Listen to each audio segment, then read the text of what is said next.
The stars outside the viewing window looked strange to John Hayes. He had seen countless pictures of space from Earth, but this was different.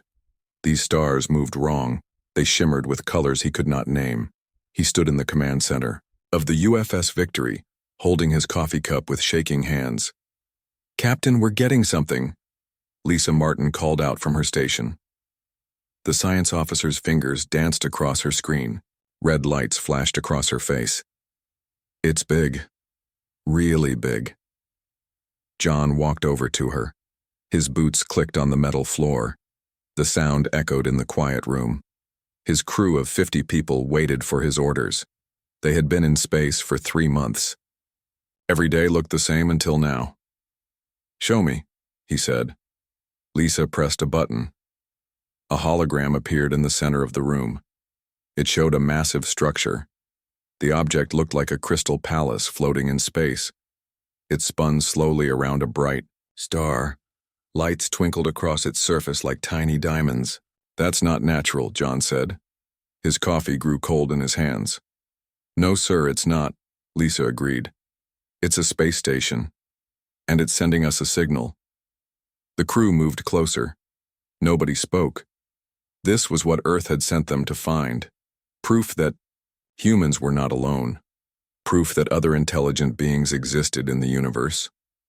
John felt his heart pound in his chest. "Can we understand their signal?" he asked. "Working on it, Captain," said Pete Wilson, the communications officer. His thin fingers typed quickly. "The computer is trying to match their language patterns with our database." Minutes passed. John drank his cold coffee. It tasted bitter. The hologram kept spinning. The alien station looked peaceful. Beautiful. John wondered what kind of beings built such a thing. "I got it," Pete shouted. "The translation program is working. We can talk to them." "Open a channel," John ordered. The hologram flickered. A new face appeared. The alien had 4 eyes arranged in a diamond pattern. Its skin looked like purple metal. When it spoke, the words came through clearly. "Greetings, primitive vessel. I am Ambassador Zethkar of the Krill Empire. You have entered the space of the Galactic Council." John stepped forward. He tried to sound confident. "This is Captain John Hayes of the United Fleet Ship Victory. We come in peace from the planet Earth." Zethkar's 4 eyes blinked slowly. "Earth. Yes, we detected your primitive radio signals decades ago. Welcome to civilized space, humans." The word primitive stung John's ears. He wanted to argue but knew better. This was first contact. Every word mattered. "We're honored to meet." "You," John said. "Would you allow us to dock with your station?" "That is permitted, but first you must understand the rules of Council space. No weapons may be fired here. Your guns will be disabled when you dock." John felt his crew shift behind him. Many had served in Earth's military. They did not like the idea of being defenseless. "Our weapons are for defense only," John explained. Zethkar made a sound that might have been laughter. "Weapons? You mean those primitive projectile throwers? How barbaric. Energy weapons only exist in the civilized galaxy." Another alien appeared. Besides Zethkar, this one looked like a giant insect with crystal wings. "Did they say projectile weapons? As in throwing metal at targets?" "Indeed, Vorth Commander," Zethkar replied. "They still use kinetic toys." More aliens joined the communication. Some were floating gas clouds. Others had too many legs to count. Each one seemed amused by human technology. "We bring our best weapons," John said firmly. "We want to share our technology with the Council." This brought actual laughter from the aliens. The sound made John's crew angry. Lisa gripped her station hard. Pete's face turned red, but John held up his hand to keep them quiet. "By all means, bring your toys," Zethkar said. "The Council enjoys studying primitive technology. Now, prepare for docking. We will examine your vessel." The communication ended. The hologram disappeared. John turned to face his crew. They looked upset. Some were angry. Others seemed worried. They think we're primitive, Pete said. Let them think that, John replied. We'll show them what humanity can do. Lisa nodded. Should I prepare the docking sequence? Yes. And tell all departments to stand ready. We're making history today. The crew returned to their stations. John watched the alien station growing larger through the window. He thought about Earth. About the billions of people waiting for news. About the responsibility on his shoulders. The Victory moved slowly toward the station. Alien ships appeared around them. These vessels glowed with strange energy. They had no visible weapons, but John felt their power. His ship seemed small and fragile in comparison. Docking in 5 minutes, Lisa announced. John straightened his uniform. He checked his reflection in a nearby screen. This was humanity's moment. Their first step into a larger universe. He would not let fear show on his face. The ship shuddered slightly as it connected with the station. Airlocks sealed together. John heard the breathing mask systems engage. Nobody knew what the air inside would be like. Ambassador Zethkar is requesting you in the reception chamber, Pete said. Tell him I'm coming. John turned to Lisa. You have command while I'm gone. Keep the crew ready. Yes, sir. John walked to the airlock. 3 Marines joined him as guards. They wore their best uniforms but no weapons. The council had been clear about that rule. The airlock door opened. The gravity changed. Everything felt lighter. The air smelled like metal and ozone. John stepped onto the alien station for the first time. The reception chamber was enormous. The ceiling disappeared into darkness. Hundreds of alien beings waited. Some had shapes John could not understand. Others floated without touching the floor. All of them watched him carefully. Zethkar stood in the center. Other important-looking aliens surrounded him. John recognized some species from the communication. Others were completely new. Welcome to Council Station Harmony, Zethkar announced. You stand before representatives of over 1,000 worlds. John felt very small. He took a deep breath. On behalf of humanity, I thank you for this audience. We hope to join the galactic community as friends and equals. Several aliens whispered among themselves. John caught words like cute and optimistic. You wish to join the council? Zethkar asked. That requires proving your worth. Your technology must meet our standards. We're ready to be tested, John said. Indeed, we find your reliance on primitive projectile weapons amusing. In our next session, you will demonstrate these guns of yours. The way Zethkar said guns made it sound like a joke. John felt anger rising but pushed it down. This was diplomacy. He would let Earth's weapons speak for themselves. We welcome the opportunity, he replied calmly. Good. For now, enjoy our hospitality. Learn our ways. Tomorrow we will see if humanity has anything to offer the advanced peoples of the galaxy. John bowed slightly. The Marines behind him did the same. As they returned to their ship, John heard the aliens laughing again. They mocked human technology, human simplicity, human limitations. Back aboard the Victory, John called his senior staff to meet. Lisa had questions in her eyes. Pete looked angry. The Marines reported hearing similar mockery throughout the station. They think we're backward, Lisa said. Let them think that, John repeated. Contact Earth. Tell them we've made first contact. Tell them the Council wants a weapons demonstration. What will we show them? Pete asked. John smiled for the first time since docking. We'll show them that sometimes old technology has advantages they've forgotten about. Get me our weapons specialists. It's time to remind these advanced aliens that a bullet doesn't care about armor or shields. The crew moved with purpose. Outside the window, the alien station continued its eternal dance. John watched it spin, thinking about what tomorrow would bring. The Galactic Council had mocked human guns. Soon they would learn to respect them.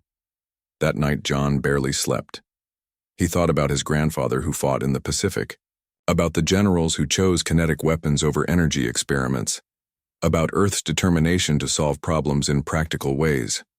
Tomorrow would prove whether that approach belonged among the stars. The future of humanity in space rested on the trigger of a gun.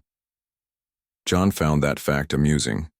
The advanced council members would soon discover that in warfare, sometimes the simplest solution was the most effective one.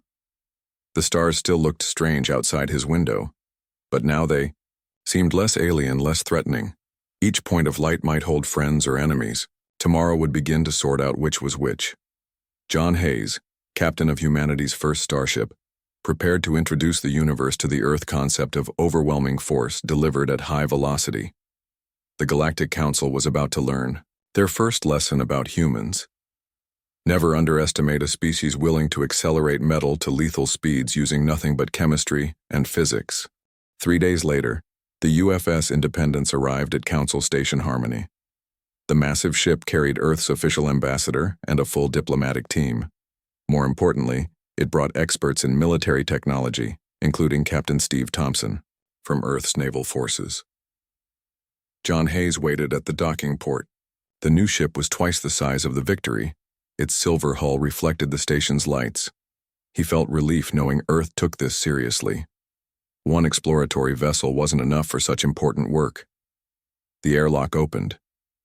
Ambassador Richard Carter stepped out first. He was a tall man with gray hair and sharp eyes.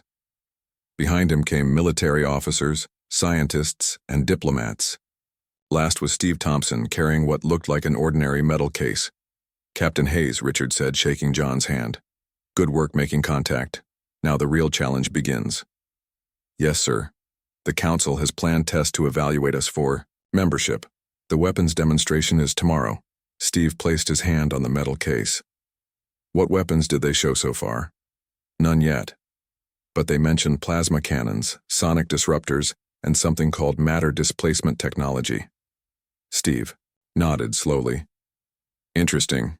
And they still mock our kinetic weapons? Constantly. Every time guns are mentioned, they laugh. Richard looked worried. We need full membership in the Council. Earth's safety depends on it.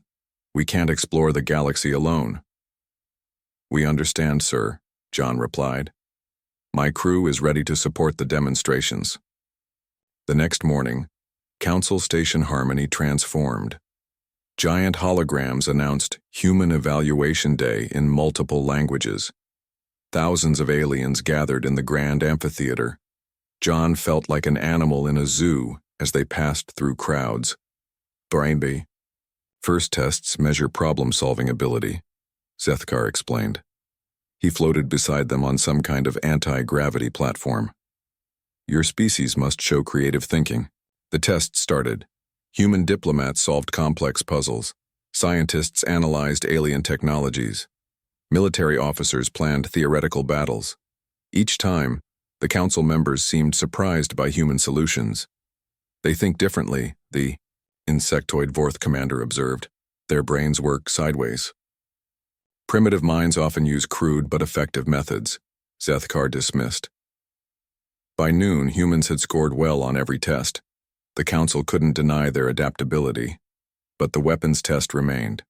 That was what everyone waited for. Now we demonstrate our weapons, Richard said during the lunch break. Let's show them something special. Steve opened his metal case. Inside lay a simple-looking rifle. No glowing parts, no energy cells, just metal and wood. That's what we're showing them? Pete Wilson asked, worried. This is more than it appears, Steve replied. Much more. The afternoon session moved to the weapons testing range. This area looked like a military base inside the station. Target drones flew through the air. Reinforced walls protected viewing areas. Council weapons were already set up for display. The Krill Empire went first. Zethkar's team unveiled a massive cannon that hummed with power. When fired, it shot streams of blue plasma. The energy beam hit a test target and instantly turned it to vapor. Impressive, Richard said carefully. Basic plasma technology, Zethkar replied. All civilized species use energy weapons. Much cleaner, much more powerful. The Vorth demonstrated next. Their sonic cannon created waves that couldn't be seen or heard by humans. But when it fired, solid steel warped like soft plastic.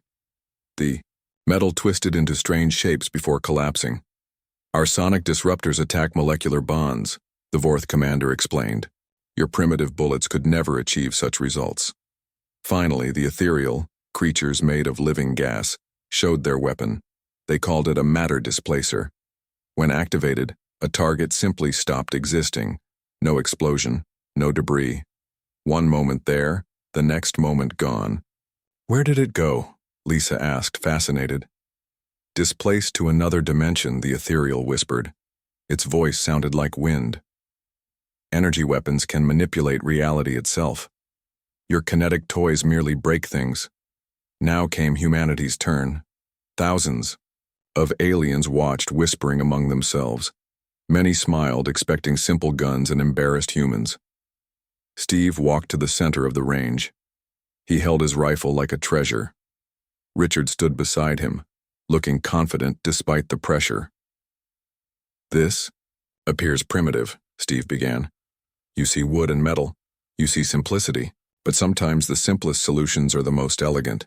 He raised the rifle. The weapon looked old-fashioned among all the glowing technology. The council members chuckled to each other.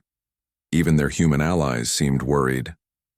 This is our latest railgun prototype, Steve continued. It uses electromagnetic fields to accelerate projectiles. The chuckling got louder.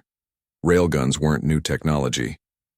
Even the council had tried them centuries ago before discovering better weapons. Bring out the military-grade energy shield, Steve called. A massive device rose from the floor. The ethereal had designed these shields. They could stop any energy, weapon known to the galaxy. The transparent barrier hummed with power. The ethereal shield has never been penetrated, Zethkar announced proudly. Your kinetic weapons cannot even scratch it. Steve loaded a single round into the rifle. The ammunition looked simple. Just a tungsten rod. No explosives. No fancy technology. Many aliens stopped watching, thinking the demonstration was already over. The key is velocity, Steve said. With enough speed, mass becomes irrelevant. He took aim. The shield glowed bright blue. Behind it stood reinforced walls, emergency barriers, and finally the station's hull. The council had taken every precaution. Steve pulled the trigger. The sound was different. Not a bang like normal guns, more like a crack of thunder mixed with metal screaming. The rifle bucked in Steve's hands, but not badly. Years of development had made it controllable. Everyone watched the shield. They expected to see the shield block the shot, maybe see a small mark. At worst, maybe a tiny dent. Instead, the shield flickered once and failed. The bullet passed through like the shield wasn't there. It continued into the first reinforced wall, through it without slowing, through the second wall, through emergency barriers designed to stop starship weapons. The round finally stopped deep inside the station's outer hull, warning systems activated everywhere. Emergency crews rushed to seal the breach. The testing range shook from the impact. Silence fell over the amphitheater. Thousands of aliens stared in disbelief. Zethkar's 4 eyes blinked rapidly. The Vorth commander's crystal wings stopped moving. Even the gaseous ethereal seemed to lose shape for a moment. What just happened? The Vorth commander asked weakly. Steve checked his rifle as if nothing unusual had occurred. Our railgun accelerated a tungsten rod to approximately 20 kilometers per second. At that velocity, the projectile has enormous kinetic energy. The shield detected energy weapons. It wasn't designed for physical impact at such speeds. The ethereal drifted closer. Its gaseous form rippled with disbelief. But that's impossible. Energy shields stop everything. They stop energy, Steve corrected. This was raw momentum. Physics, not power. Council members began talking rapidly among themselves. Some argued that humans had cheated somehow. Others demanded to inspect the railgun. The more scientifically minded began calculating velocity and energy values. Richard stepped forward. We have adapted your railgun concept, making it practical for weapon systems. Our scientists discovered that high velocity alone can penetrate any barrier. This changes nothing, Zethkar declared, though his voice lacked confidence. Energy weapons remain superior. Your bullets require ammunition. Our weapons draw from the ship's power. True, Steve agreed. But in combat, what matters is hitting the target effectively. Kinetic weapons combined with good targeting systems rarely miss. Paul Mitchell, the weapons specialist who had just arrived with the Independence, emerged from the viewing area. He carried several more cases. Should we demonstrate our other developments, he asked. We have self-guided rounds, armor-piercing depleted uranium projectiles, and experimental antimatter-tipped bullets. The council members looked genuinely concerned for the first time. Their superiority complex was cracking. Perhaps, John suggested diplomatically, we should work together. Combine energy weapons with kinetic systems. Use each technology where it works best. The Vorth commander composed itself. Your proposal has merit. Perhaps we were too quick to judge kinetic technology. Zethkar tried to maintain control. The council will evaluate all data before making decisions. This demonstration proves nothing conclusive. But everyone could see the change. The laughter had stopped. The mockery was gone. Instead, various council members approached Steve and Paul asking technical questions. How did they achieve such velocity? What about energy requirements? Could the system be scaled up? As the crowd dispersed, Richard pulled John aside. Good work, Captain. We've made them reconsider their assumptions. That's the first step. There's something else, John said quietly. While everyone was watching the gun demonstration, Lisa noticed unusual gravitational readings. Something large is moving through this sector of space. What kind of something? Unknown. But it's heading this way and it doesn't respond to communications. Richard's diplomatic smile faded. We should inform the council. If there's a threat, they need to know our weapons might be valuable. After today's demonstration, they might actually listen. 3 hours later, another emergency meeting convened. This time, no one mocked human representatives. The readings Lisa had detected now matched council sensors. Something massive approached from dark space. The Vorth commander examined the data. These gravimetric signatures match ancient texts. They speak of machine intelligence that consumes entire solar systems. The Devourers, whispered the ethereal. We thought they were myths. What are Devourers? Richard asked.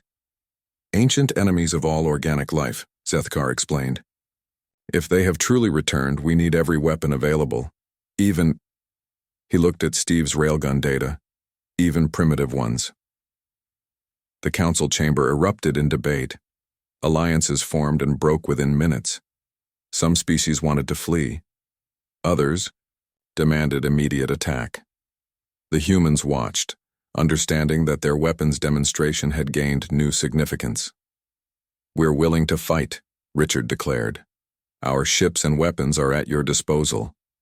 For the first time, several council members looked at humans with respect rather than condescension. The Krill Empire began drafting battle plans. The Vorth started designing energy weapon upgrades. Even the proud ethereal requested technical specifications for human railguns. John Hayes stood in the command center, knowing everything had changed. The joke about primitive human weapons was over. Now the galaxy would learn what happened when necessity drove human innovation. The council had mocked human guns. Soon they would depend on them for survival. Outside, something dark approached the stars.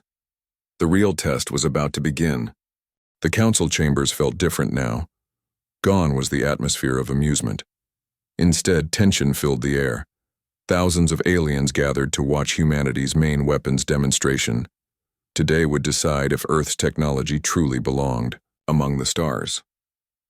Paul Mitchell stood in the center of the testing range. He held a rifle that looked almost identical to the one Steve Thompson had used. But the scientists knew better. This weapon carried Earth's most guarded secrets. The Council wishes a direct challenge, Zethkar announced. We will test your weapon against our strongest defense, the ethereal shield Mark 7. The ethereal drifted forward. Its gaseous form shimmered with pride. This shield has protected our homeworld for 10,000 years. No weapon has ever penetrated it. A massive device emerged from the floor. Unlike the shield from yesterday, this one glowed with multiple colors. Energy patterns swirled across its surface. The very air around it seemed to bend. This shield adapts to threats, the ethereal explained. It learns from each impact. It grows stronger with each attack. The Vorth commander nodded. We have tested it against every known weapon. Plasma, sonic waves, even gravity weapons. All fail. Show them, Zethkar commanded. The Krill fired their plasma cannon first. The blue energy hit the shield and dissipated harmlessly. The shield's surface rippled but held firm. Next came the Vorth's sonic disruptor. The invisible waves hit the barrier and scattered. Again, no damage. Finally, the ethereal used its matter displacer. The weapon that could erase objects from existence struck the shield. The shield simply absorbed the effect and continued functioning. Your turn, human, Zethkar said, barely hiding his confidence. Test your advanced railgun against perfection. Paul stepped forward. His face showed no concern. Behind him, Lisa Martin worked frantically at her station, analyzing the shield's energy patterns. She fed data to Paul through a secure link. The shield uses predictive algorithms, Lisa reported quietly. It anticipates attacks based on energy signatures. Paul nodded once. He checked his rifle carefully. The tungsten round looked simple. No special markings, no visible modifications. But this bullet was different from yesterday's demonstration. This shield is impressive, Paul admitted. It stops everything by predicting the attack. The council members murmured agreement. Several species that had lost battles to the ethereal watched with interest. Maybe humans would finally show proper respect for superior technology. But predictions work differently for physical objects, Paul continued. Energy follows patterns. Mass follows simpler rules. He raised the rifle. The shield glowed brighter, preparing for impact. Sensors across the station locked onto the weapon. Every alien species wanted data on human technology. Paul took aim. The shield's energy levels spiked. It was already adapting, preparing to stop the projectile. The key is velocity, Paul said quietly. And something else. He squeezed the trigger. The crack of thunder split the air. But this time, something seemed different. The bullet didn't just move fast, it left a trail of distorted air. Space itself seemed to ripple along its path. The shield detected the incoming projectile. Its adaptive systems kicked in. Energy patterns shifted to create a kinetic barrier. The ethereal had planned for this possibility, but the bullet arrived faster than calculations predicted. Much faster. The impact happened in microseconds. The shield's sensors barely registered the hit before it was over. The adaptive systems, designed to learn from contact, had no time to process the information. The bullet passed through the shield like it wasn't there. The shield's energy patterns destabilized. Colors flickered and died. The great weapon of the ethereal failed. Beyond the shield, the bullet continued its journey. It struck the reinforced testing wall. This wall was designed to stop capital ship weapons. The tungsten round punched through it. Behind that wall was another. The emergency containment system.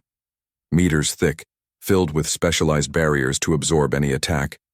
The bullet destroyed it all. Alarms blared throughout the station. Emergency crews rushed to seal breaches. The bullet had traveled through 5 layers of protection before finally stopping in the station's outer hull. The testing range fell silent, except for the alarms. Thousands of aliens stared at the destruction. The ethereal's form wavered, unable to comprehend what happened. Impossible, the ethereal whispered. The shield adapts to everything. Paul lowered his rifle calmly. The shield predicts energy signatures to adapt, but we modified our railgun's acceleration profile. Instead of steady increase, we used staged acceleration with varying electromagnetic pulses. Lisa stepped forward with her datapad. The bullet's velocity wasn't constant. It accelerated in bursts. Your shield tried to predict linear motion, but couldn't adjust for our variable acceleration pattern. But the speed? Zethkar began. 47 kilometers per second at impact, Paul finished. We call it bait and switch technology. Let the shield detect initial velocity, then surprise it with much higher speeds. The Vorth commander's crystal wings vibrated. This is revolutionary. You tricked the shield's intelligence. Other council members began talking rapidly. The implications were enormous. If humans could defeat the ethereal's perfect defense, what else was possible? Paul opened another case. We have more developments. Self-guided bullets that can alter course mid-flight, armor-piercing rounds that liquefy on impact to spread damage, antimatter-tipped projectiles that trigger controlled fusion. Several species shifted nervously. They had sided with the ethereal, believing energy weapons were superior. Now they saw their mistake. This changes nothing, the ethereal insisted, though its form shook. Energy weapons still offer advantages: rate of fire, power efficiency, targeting systems. Steve Thompson stepped forward. We combine the best of both systems. Our ships use energy weapons for shields and point defense, kinetic weapons for primary attack. Each technology complements the other. Zethkar's four eyes blinked rapidly. The Council must discuss these developments. Such weapons could shift power in the galaxy. Before you discuss, Richard Carter interrupted, we have new data on the approaching threat. The Devourers are closer than we thought. Lisa projected her latest readings. They'll reach this sector in 10 days, multiple signatures, at least 50 ships. Maybe more. The chamber erupted. This was real, not theory or politics anymore. The ancient enemy approached, and they needed every weapon available.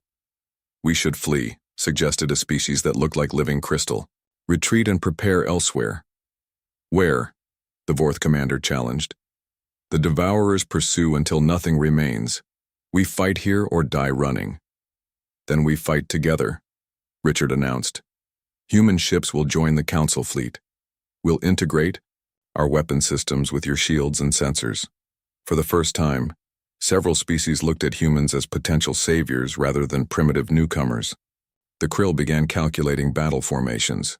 The Vorth studied human weapon technology. Even the ethereal started analyzing kinetic weapon integration. Paul approached the ethereal privately. Your shields are remarkable. Combined with our kinetic penetration, they could become unbeatable defense. We'd be honored to work together. The gaseous being shimmered with what might have been relief. Your weapons threatened what I believed absolute. This is difficult to accept, but survival matters more than pride. That evening, John Hayes stood on the Victory's command deck, watching alien ships arrive for battle preparation. The Council had transformed from critics to allies in hours. Fear of extinction had that effect. They really fear these Devourers, Lisa observed. Good reason to, John replied. Intelligence reports say they've consumed entire civilizations, turned solar systems into raw materials for more machines. Steve entered the command center. The Vorth want to mount sonic amplifiers on our railguns. They think the combination might destabilize Devourer shields faster than pure energy weapons. And the ethereal? Offering to teach us their matter displacement technology, in exchange for kinetic weapon training. John smiled. The galaxy's politics had shifted in a single day. Species that had existed for thousands of years were learning from a species that had just reached the stars. Captain, Pete Wilson called from communications. Multiple ships arriving, human, Krill, Vorth, ethereal, all requesting coordinates for joint exercises. Set up practice runs. Every species needs to learn how to fight together. Outside, the darkness of space hid an approaching danger. But for the first time in centuries, the Galactic Council united. They had mocked human technology. Now they depended on it. The ethereal's shield had fallen to a simple bullet. That single round had changed everything. As preparation for war intensified, one thought echoed through the station. Sometimes the oldest weapons, perfected by modern science, became the most powerful tools. Warning systems began detecting the Devourer's advanced scouts. The real battle approached. The council chamber, once filled with laughter at human primitives, now hummed with cooperation. Ships armed with combined technology prepared for humanity's first galactic war. The galaxy would learn what humans did best: adapt, innovate, and use whatever worked to protect what mattered. Energy weapons or kinetic, advanced or simple, every tool deserved respect when survival was at stake. John Hayes looked at the display showing combined weapons systems: human railguns powered by krill energy cells, Vorth sonic modifications, ethereal shield generators protecting kinetic weapon platforms. The mockery had ended. The real war was about to begin, and the Galactic Council finally understood why humans never abandoned their guns. The morning after humanity's successful demonstration, the council chambers were full of heated debates. Species that had laughed at Earth's technology now demanded complete access to kinetic weapon designs. Some wanted to ban human railguns entirely. Others insisted on diplomatic protection for Earth. Rachel Moore, the lead engineer from Earth's weapons development team, stood before dozens of alien diplomats. She held a datapad filled with technical specifications. The translator worked overtime as multiple languages filled the room at once. "These weapons violate the Treaty of Peaceful Space," claimed a representative from the Kelvari Union. The tall, bird-like creature strutted angrily. "Kinetic weapons have been banned for 20 cycles. The treaty mentions energy regulation," Rachel replied calmly. "It says nothing about kinetic limitations." Zethkar attempted to maintain order. "The treaty focused on preventing energy weapon escalation. We assumed all advanced species would naturally abandon primitive technology. That assumption cost us," the Vorth commander admitted from its crystalline perch. "Yesterday proved our mistake." The chamber erupted again. Too many voices spoke at once. Rachel waited patiently while angry shouts and nervous clicking sounds filled the air. Finally, Dan Brooks, a human lieutenant with battlefield experience, stood up. "You're missing the point. The Devourers approach. In 5 days, they'll reach this sector.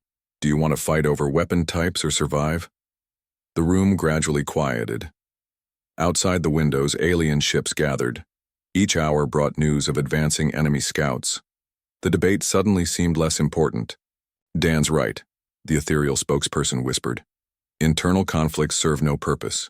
We need every advantage available." The Krill Empire had already begun adapting. Their shipyards worked day and night to mount railguns on existing vessels. They had noticed something crucial about kinetic weapons. They required less power than plasma cannons but delivered more impact at close range. "Our ships carry too many energy weapons," a Krill engineer reported. "Power distribution becomes problematic during extended battles. These railguns use minimal energy." Paul Mitchell helped coordinate the integration. He showed alien crews how to maintain the systems, how to calculate trajectories without automated targeting, how to load special ammunition types. "Each round type serves different purposes," he explained to eager students. "Standard tungsten for shields, depleted uranium for armor, explosive tipped for clusters." The Vorth proved especially quick learners. Their natural sonic abilities enhanced targeting systems. They could feel enemy ships through vibrations that humans couldn't detect. Combining sonic scanning with kinetic impact creates devastating accuracy, the Vorth technician reported. "We detect weak points your weapons exploit perfectly." Meanwhile, Kate Walsh worked on diplomatic initiatives. The political effects spread beyond military applications. Species began viewing humans as innovative equals rather than primitive newcomers. "We've been stuck thinking the same way for millennia," admitted a representative from the Luminary Collective. These beings of pure light had dismissed physical matter as insignificant. "Your approach forces us to reconsider fundamental assumptions." But not everyone welcomed change. The Tarvek Dominion declared Earth's weapons barbaric tools of war. They attempted to form an alliance against human technology. However, fear of the Devourers made most species hesitate to create new divisions. "The Tarvek have never faced extinction," the ethereal observed privately to Ambassador Carter. "They think diplomacy can solve everything. They don't understand monsters." Late that night, emergency broadcasts filled the station. Devourer scouts had destroyed 3 orbital platforms in the Meridian system. The machines were getting closer. Testing was over. Real combat approached. Lieutenant Brooks requested special permission to demonstrate advanced ammunition to skeptical council members. The testing range cleared once more. We developed these for defense against invasion, Dan explained, but they work as well in space. He loaded a special round called Hellfire. The bullet contained compressed plasma that ignited on impact. When fired at a target, it created fusion reactions that melted through any known material. The Krill observers immediately requested production licenses. Even the Tarvek Dominion watched with reluctant interest. War Forces adaptation, Steve, Thompson reminded everyone. The Devourers have seen your energy weapons for thousands of years. Our kinetic approach might surprise them. Back aboard the Victory, John Hayes monitored battle preparations. Human ships had been modified to carry both energy shields and ballistic weapons. The crew practiced coordinated attacks with Krill warships. Captain, Lisa reported, we're detecting new gravimetric signatures, larger than the Scouts. The main fleet? Possibly. Or Vanguard ships testing defenses. John activated station-wide communications.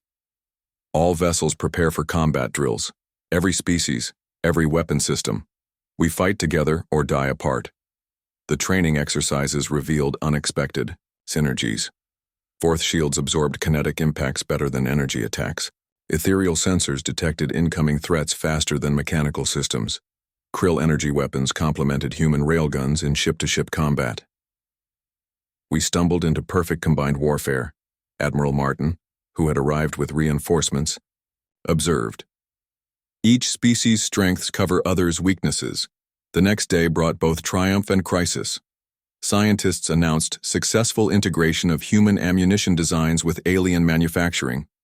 They could now produce specialized rounds on any council ship, but intelligence reports confirmed the worst fears.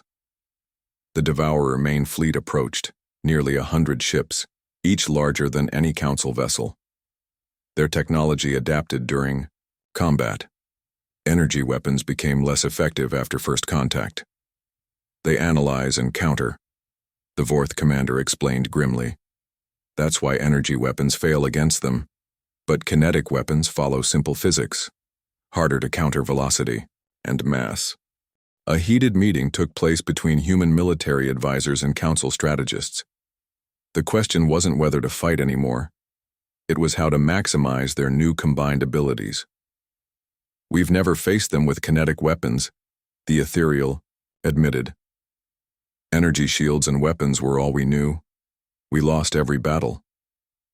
Then we changed tactics completely, Dan Brooks suggested. Kinetic primary assault, energy for defense and support, hit them with things they haven't adapted to counter. The Krill began reprogramming their fleets. Railguns replaced plasma cannons on command vessels. Human engineers worked alongside alien technicians. Languages mixed in technical discussions about acceleration profiles and impact calculations. Rachel presented a new development, kinetic energy hybrid rounds. These bullets carried small energy, cells that triggered on impact, releasing stored plasma inside enemy ships. The kinetic impact breaches the hull, she explained. The energy surge destroys internal systems. They can't adapt to physical penetration mixed with contained energy bursts. Even the Tarvek Dominion reluctantly observed these developments. Their pacifist philosophy crumbled when confronted with mechanical monsters designed for consumption and conversion. As the final preparations continued, an unexpected alliance formed. Species that had maintained formal rivalries for centuries worked side by side. Human crew members served aboard Krill battleships. Vorth warriors trained on human carriers. This is more than readiness for battle, Ambassador Carter observed. We're witnessing the birth of a new galactic society. 3 days before predicted contact, the Council passed an emergency resolution. Earth received immediate provisional membership. Human kinetic weapons were classified as essential defense technology. The ban on projectile weapons in Council space was officially lifted. We cannot afford pride now, Zethkar announced to his people. Survival demands we embrace all useful tools, regardless of origin or perceived sophistication. The final day of preparation arrived heavy with tension. Every ship was armed, every crew was trained. Communication protocols were established for 17 different languages simultaneously. John Hayes stood on his command deck, watching the assembled fleet. Human vessels moved in formation with alien warships. Species that had never trusted each other now depended on each other completely. Incoming transmission, Pete reported. Long-range sensors detect the enemy. ETA, 24 hours. The moment approached. Everything they had built, every alliance forged in fear and necessity, would soon be tested. The Galactic Council had mocked human guns. Now they prayed those primitive weapons would save them all. Outside, the assembled fleet of hundreds of ships waited. Energy shields powered up alongside kinetic weapon systems. Every species had adapted their tactics. Every ship carried the best of combined technology. The humans had joined the galaxy as primitives. They would enter battle as essential allies. The Devourers approached, expecting energy weapons they could counter. Instead, they would face something new. The combined might of united species armed with humanity's overlooked solution. The countdown began. Soon the galaxy would learn whether kinetic weapons could stop an endless machine swarm, whether human innovation could succeed where centuries of sophisticated warfare had failed, whether simple bullets, fired fast enough, could save advanced civilizations. The great test approached. The Council's mistake had become their salvation. Human weapons, once mocked, would either prove their worth or fail against the greatest threat the galaxy had ever known. The alarms blared across Council Station Harmony at 0300 hours. The Devourers had arrived. Michael O'Brien launched himself from his sleep cube, instantly awake. As temporary commander of the Joint Task Force, he had trained for this moment, relentlessly. All ships, battle stations, Michael's voice echoed through communication channels. Human vessels alongside alien warships powered up in unison. This was it. The Meridian Nebula's swirling colors masked the approaching enemy fleet. Sensors detected 97 Devourer ships, each the size of small moons. Their hulls reflected nothing. Light and energy simply disappeared when they touched these vessels. "They're eating the nebula," Lisa reported from her station on the Victory. "Absorbing all matter and energy. They don't just fight wars. They consume entire regions of space." John Hayes steadied himself. They had planned carefully, but seeing the enemy brought new fear. "Michael, execute formation Omega-7. The combined fleet moved into position. Human vessels formed the center, their railguns ready. Krill ships covered the flanks with energy weapons. Fourth battlecruisers took high positions for sonic support. Ethereal carriers prepared matter displacement strikes. The Devourers opened fire first. Orange energy beams cut through space. Shields flared as ships rocked under assault. But this time, something was different. The defensive formation held. "Their weapons are adapting more slowly," the fourth commander observed. "The energy signatures confuse them. They've never faced this many different shield types working together." "Now," Michael commanded. "All railguns. Target their lead vessels." The sound of railguns charging filled ship corridors across the fleet.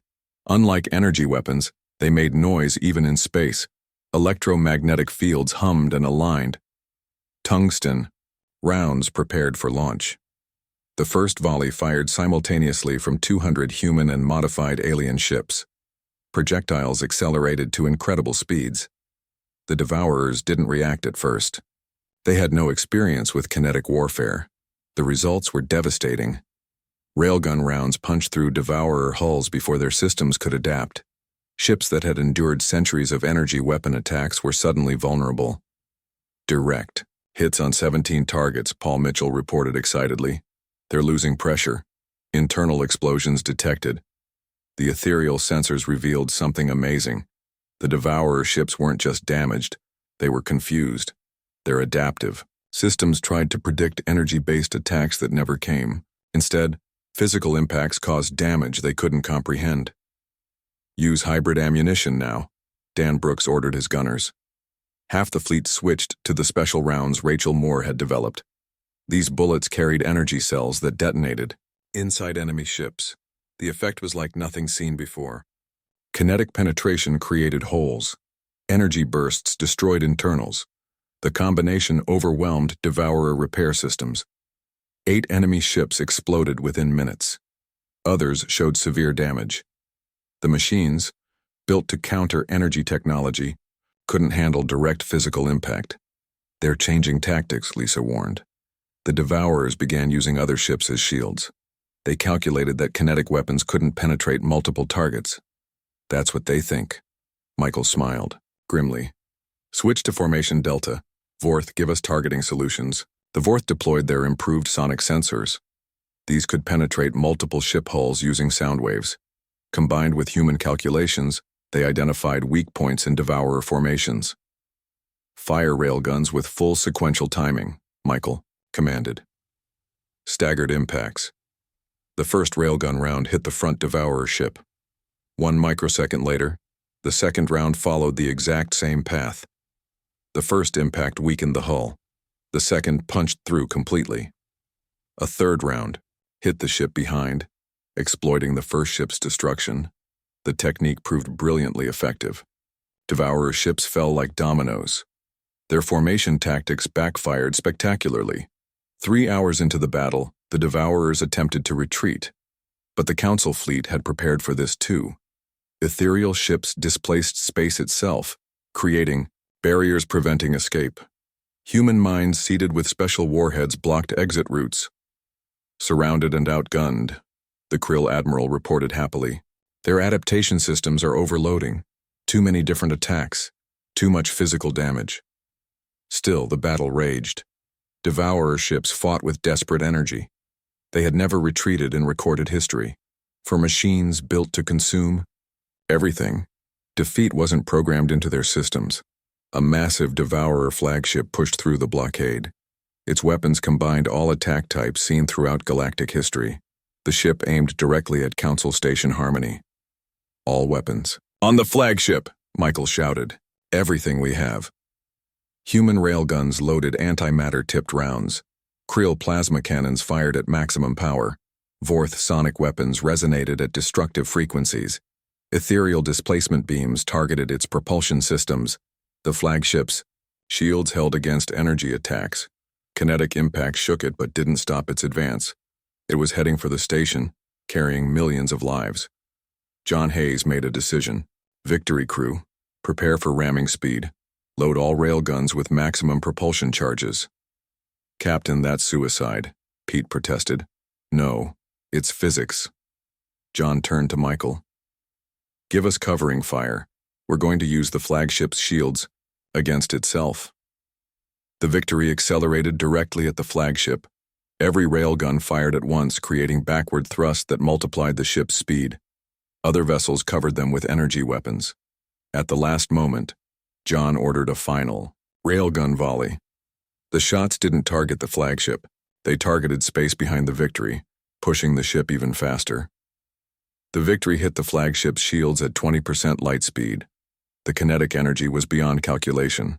The flagship's adaptive shields, designed to stop energy, didn't know how to handle direct momentum of a massive object. The shields collapsed. The flagship's hull buckled. Internal explosions followed as Victory's railguns continued firing on impact. Both ships disappeared in a spectacular detonation that lit up the nebula.